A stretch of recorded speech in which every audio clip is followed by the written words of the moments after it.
So you're a juror on a case, and then right after the case, one of the attorneys kind of hits on you. After the case, it's done. It's over, right? So for those that might be attorneys or in that profession, is that ethical? 1-855-BERT Show. First thing we need to establish here is even if the husband was being hit on, because that's what she's asking. And if so, is it ethical? This is the email. Hey, Bert Show. My husband recently served on a jury, and it was a short trial, about 3 days. On the next Tuesday, my husband came home and plopped down on the counter a small gray envelope addressed to him. He said, "Look what came in the mail." I opened it, and it was a handwritten card to my husband from the public defender from the jury trial. Now, my husband is definitely good looking. Silver Fox, 60-year-old man, and I have no fear of him leaving me. We've got a good life, and he knows the grass isn't any greener. But this card seemed like this lady was making a play for him. This is what the card read. Mr. X, first, I want to thank you for your jury service last week. Our system does not effectuate justice without people like you willing to sacrifice their time. Second, I'm glad you made it to the jury this time.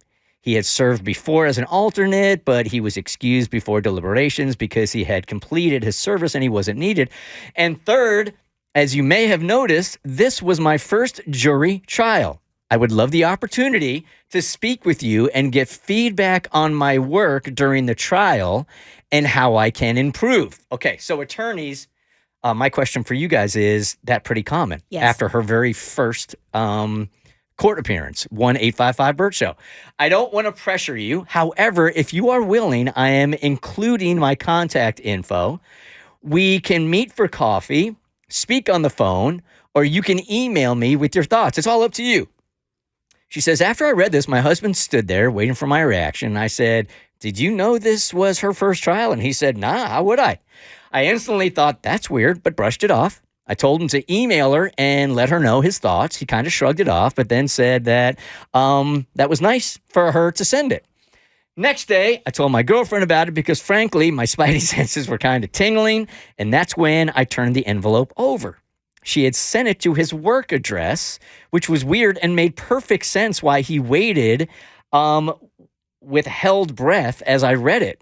That's when I really became confused. She had his work address? She says, I don't even know it. I mean, I could look it up, but she had his building number? Wait, what? So I called him, shared that insight, and his immediate response was, I know. That's why I gave it to you. It's really weird, but when you didn't say anything, I thought I was reading into it too much. Clearly, his transparency was because he was very uncomfortable with the wording, especially the meet me for coffee part of it. So a little insight, she's in her early 40s and is single. My husband doesn't wear his wedding ring due to work hazards. He said that when they asked what he did for work, he told them and then spoke about me and how his free time is filled with a quote-unquote honeydew list. But he also never completed paperwork pertaining to his work or anything. So my question is, does my husband officially have a girlfriend? Because now I harass him that he does. And she writes, no, really, what the heck? Is she making a play for my husband? 1-855-BERT Show. You say this is common? Well, I don't know if it's common, but it happened to me. It did? Yeah, so I served on a jury for 3 days. I did not take this as hitting on whatsoever. Served on a jury for 3 days.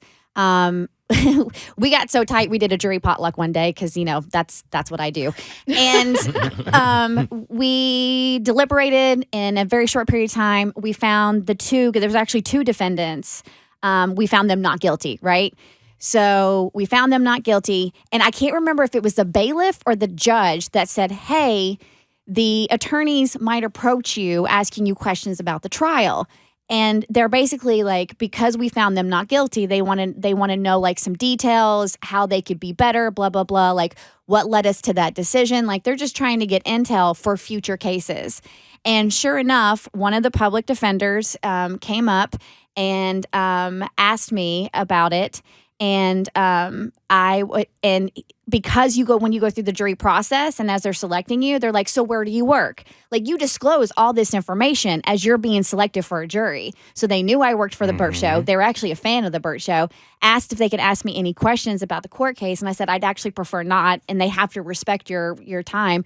And then I just went about my way. So, I mean, I definitely was approached afterwards. So Here is attorney Annie. Hey, Annie, good morning. You are part of the Burt Show. Thank you for calling. Good morning. I was a litigator, and there is an ethical way to approach jurors, whether it's somebody from your office. Our legal secretaries are amazing, and they would call if the court day ran late or it was a long trial, and they would call and say, like, hey, do you want to talk about it? Is it okay if our attorneys reach out to you? There's an ethical way. Meeting for coffee is not the ethical way. Okay. Sending a personalized letter that is more flattery than anything is not the ethical way. This was just so cringeworthy to hear, especially it's like a mockery of the profession. Is it possible that this is her first run at it and she just doesn't know the boundaries yet? You just go through so much to become an attorney, whether it's the character and fitness portion of it or just the bar exam. It's just hard to say that you can't blame it on ignorance. Like, who hired her? How did she pass the bar? Like, where did she go to law school where she's that blind to something like this? Well, Annie, there's got to be a best and there's got to be a worst. Right. Mathematically, that is true. All right, Annie, appreciate you calling. Thank you. Thank you. All right, Spidey sense probably right on that one. Maybe. Think so. Okay. The Burt Show. So, first, thanks for watching. Second, you like what you just watched? That just scratches the surface. Get the Burt Show on any podcast platform. We're so good.